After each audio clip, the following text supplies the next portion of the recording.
In the winter season, around December 25th, the people celebrated the winter solstice. And those of you who have lived in the north, I'm coming from Toronto, Canada, there's 4 seasons, not 2 or 3 like you have here. And so within these seasons, there are certain high points or low points. And the solstice time is the time when the essence of the season comes about. And so the winter solstice would come about somewhere between December, in December, from December 21st, and it goes all the way to around January 6th or so. And so the people of the north would celebrate different holidays, have different occasions based upon the winter solstice. Put yourself in the northern countries. What is important though is that in the winter time, there is a period where there is no light. You are literally in darkness 24 hours of the day. And this stretches for a period of time. Now, could you imagine if you're living in Alaska or living in Canada or living in Norway and you don't have central heating and the cold is outside, it's darkness around you. People are dying from disease. It's a terrible time, and every family would probably lose somebody, or they would know of somebody dying from the cold and disease during that season. This is the winter solstice. And so when the sun starts to come out, the people now are looking at the sun as a life-giving force. And so during that time, a number of ceremonies were held in northern countries. In the far north was the Feast of the 12 Nights, which stretched from December 25th to January 6th. Also in ancient Greece, there was the Bacchanalia, which was held for their god Bacchus, the god of wine and sport and play. The Romans had the Saturnalia for their god Saturn, their main sun god Saturn. And so you find during these times that the people held ceremonies in the north. They would burn bonfires. The light was important, the fire, because the fire represents the light, the life-giving force for those who worship nature. Also in the north, they recognized that there was one tree that despite the cold would still remain alive. The evergreen tree, the fir tree. And so in some cases they would take this fir tree, believing that there was powers of life within the tree, and they would put it in their homes, set it there and put a light on the top of it, or burn them in the front, or they would make mistletoes and put them over their doorways, a type of what we would call ta'weez or tamima. It is an amulet. And they would hang the amulet over their doors, hang the amulets in their home, hoping that this fir tree, that this so-called life-giving force would protect them from the danger of the winter. And so their ceremonies developed around this. And this went on for hundreds of years. We also find in the ancient northern countries, we find the Druids and the Druids of the north. And they carried out special ceremonies surrounding the mistletoe and surrounding the fir tree and the beliefs, and they would meet within circular areas. And they had a secretive cult that spread throughout the far northern countries. One of the interesting individuals, and you can look this up if you can find it in the dictionaries or encyclopedias, is a man called Mithra or Mithras. This is a very mysterious character. And when you look at history, you find that this individual called Mithra was born on December 25th. His day of the week was the 7th day of the week, that we still call Sunday. He was supposed to be the son of the sun god himself, and they had a special sacrament made up of bread and wine, and they would make this drink during this time, and supposedly he died for the sins of the people. Sounds familiar, doesn't it? But when you try to find Mithra or Mithras in the encyclopedias, they, through state intervention, erased the name. Why is this?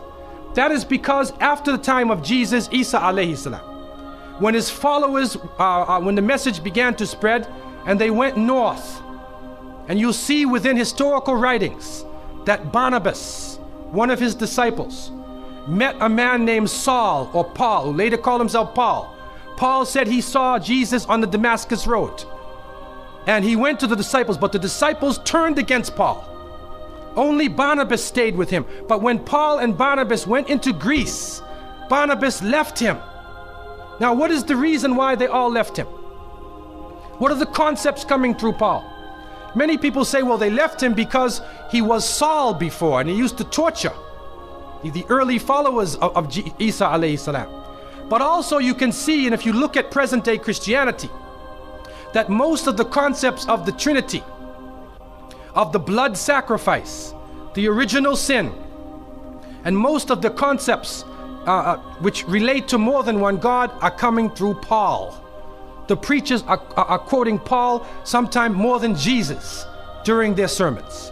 And so Barnabas left Paul. And somewhere in the early days, in Rome or Greece, somewhere in that area, those missionaries who were teaching the teachings of Jesus, Isa alayhi salam, met with this force coming from the north. And so you will see in ancient Roman history that in some cases the Roman emperor would go out to the Colosseum and the gladiators would be fighting each other and everybody's cheering for the gladiators. Sounds like one of our football games. They would go to the Colosseum, right? And the gladiators would fight. And then if one of the gladiators was down, and they would look at the emperor, should I kill him or not? And if he wanted to kill him, he would say, he would go like that, right? You know, that sign down. If he said keep him alive, he goes like this. One of the terrible things happening during these rituals at the Colosseum is that they would bring the Christians out, literally men, women, and children, and feed them to hungry animals. They would take a hyena or a wolf or a lion and get it hungry and crazy and beat it and throw raw meat at it and then send it out on the people, and they would literally cheer and watch as the animal ripped the bodies apart. This is a terrible culture. Tear the bodies apart. And so somewhere along the line, somebody who couldn't take the torture, who felt that maybe we can win these people over, made a compromise. And you start to see changes going on from the early part of the Christian era in Southern Europe, where the major ceremonies held by the nature worshiping people are combined with Christian names and Christian ceremonies, and therefore what comes forth to us is a mixture with the two streams coming together, where you get a monotheistic name or a monotheistic character with a pagan ceremony. And so the mixture of this together is what is giving us the present day holidays that we see. Number one, we understand that Isa alayhi salam, according to the different reports of the different scholars in many religions, he was not born in the cold weather. History shows us that he was born during the warm weather. Even in the Christian traditions, they have the belief that the shepherds were tending their flocks outside. And in Palestine, you cannot keep your flocks outside in the wintertime in the evening. You bring them in because it's cool at night. And so it was the warm weather. It was also the time of the taxes in the north. In the story coming in the Quran, when we see the mention in chapter 19 in verses 24 to 25, and we see the mention of the story of Mary, because it is the belief of the Muslims that Maryam, may Allah be pleased with her, was a virgin, and she had dedicated her life to the worship of one God, prayer and fasting, and by the power of Allah, that the Creator breathed His Spirit into her, and she conceived Jesus. He said, be, and it is. She conceived Jesus, Isa alayhi salam, without a father, without a man. That is a belief of Islam. It is also a belief that when she felt the pain of the pregnancy, that the angel came to her and told her to go outside of the city. She went outside of the city to a remote area, and there she found a palm tree, and she found water. And it was speaking about rutub janniya. It was speaking about a type of rutub, or a type of dates. And those who know, who have lived in the desert area, know that when the dates become ripe, when you start to see the color of the dates change, because dates are not brown, you know. Dates are originally red and they're yellow, they're other colors, but they turn the brown. It's at the height of the heat that the dates become ripe. And so it's at that time that she gave birth to Isa alayhi salam. So from different points of view, different historical points of view and different religions, we understand that Isa alayhi salam was not born during the winter season. He was born in the warm weather. So who was it that was born in the winter season? What is that? Who is that character now? Let us become detectives and try to find out the answer to this problem. Number one, you have to understand this concept of Saturn, the concept of Bacchus. When they are portrayed by the different artists who drew pictures of them, or the sculptures, they're usually portrayed as a heavy-set man with a white beard. And when in the Sistine Chapel, Michelangelo drew his picture, you could see the long flowing beard, and there are actually pictures of this man on a sled being drawn by snakes with wings. Snakes with wings. Snakes do not normally fly. But in this case, the snakes have wings, and the heavy-set man is on his sled being drawn by these flying animals. Sound familiar to you now, doesn't it? He's being drawn by the flying animals. He's performing miracles. He's coming out on December 25th, which is not the birthday of Isa alayhi salam, has nothing to do with Christianity. It is the time of the Bacchanalia and the Saturnalia, and he is representing riotous fun, drunken revelry. And so what happens on Christmas, the Christmas season, especially in America? People today are not even thinking about Isa alayhi salam. They're not even thinking about Jesus. They're looking how they can get drunk. On Christmas, what is going on? In the Caribbean and many parts, if they offer you a Christmas pudding, or Christmas pie, or Christmas drink, watch out. Because it's probably laced with rum or wine. That's the spirit of the season. Now, this riotous occasion that was going on went so far that the Christian church banned it. And the Church of England, according to historical sources, actually banned it all the way to 1647.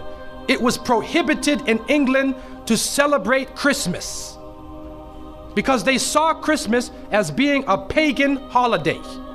This is an official position taken by the Christian church, the Church of England, who were known at that time as Puritans. What happened was an individual was superimposed. A name was superimposed. We hear about the name of Saint Nicholas. Saint Nicholas. Now, according to some historical reports, Saint Nicholas was a Christian bishop who lived in the 4th century in Asia Minor, which is now known as Turkey. He was a very thin man, very austere. He used to spend his time in prayer and fasting, and he loved children. And he spent his time dealing with children. And because of this now, his name, some believe, was imposed upon that day, and Saint Nicholas or Saint Nick comes into that position as being the main man of the day. There's another concept, which is even deeper than that. And that is that Saint Nicholas himself is actually coming from the ancient writings of Beowulf. And in these writings, which are done in the Scandinavian region, we find the name Nick or Nickel or Nicker. He was known as a demon, the demon of the north. He was known as the evil spirit of the north, the name of Odin. the evil principle. And so in Germany and in many of the northern countries, the people actually looked upon this so-called Saint Nick as being an evil force, and they would tell their children in the wintertime, don't go outside, because if you do, Nicholas will come along, Nickel will come along, he'll capture you, put you in his bag, and take you away. And so they used it as a negative concept. In Isaiah, in what is left of the Bible, in chapter 4, in 14:13, the devil is known as the prince of darkness. And it is an understanding that his throne, the seat of his power, is in the north. Somewhere in the north is the seat of power of this evil. And so the Germans also, when they depicted this Nicholas, or this Pelsnickel, as they would say, Pelsnickel in German, it means a furry devil. When they depicted him, they depicted him as a man with red fur. He had red fur coat, and his base was in the north, and he was the essence of evil. And the Church of England till 1647 took the position that this celebration could not go on. So what we are actually seeing is that the Christmas occasion was actually the time of evil. It was the time of the belief in the Saturnalia and the Bacchanalia. And because of this, they shifted the occasion to New Year's Eve. They shifted all of their feelings and their merriment and their evil to New Year's Eve. Now, before we go to that, looking back at Christmas, what is happening now in Christmas season? I don't know what goes on in Miami, but in the northern cities, on Christmas occasion, they put lights around and Santa Claus parades. Do you have a Santa Claus parade here? They have Santa Claus parades, and St. Nicholas is outside, and he's in the streets, and everybody's talking about St. Nicholas, and the poor children are taught that St. Nicholas is going to come down your chimney. Most people don't have chimneys in Miami anyway, but a 350-pound man is going to come down your chimney and bring you presents and keep his clothes white and red, and go to all of the homes in the area and put presents in your stockings and put presents under your tree, and then fly back out into space. And the poor father who sweat and toiled all year to get you the presents, gets no credit for the present given to the child. Saint Nicholas comes down the chimney, gives you this present, flies off into the night.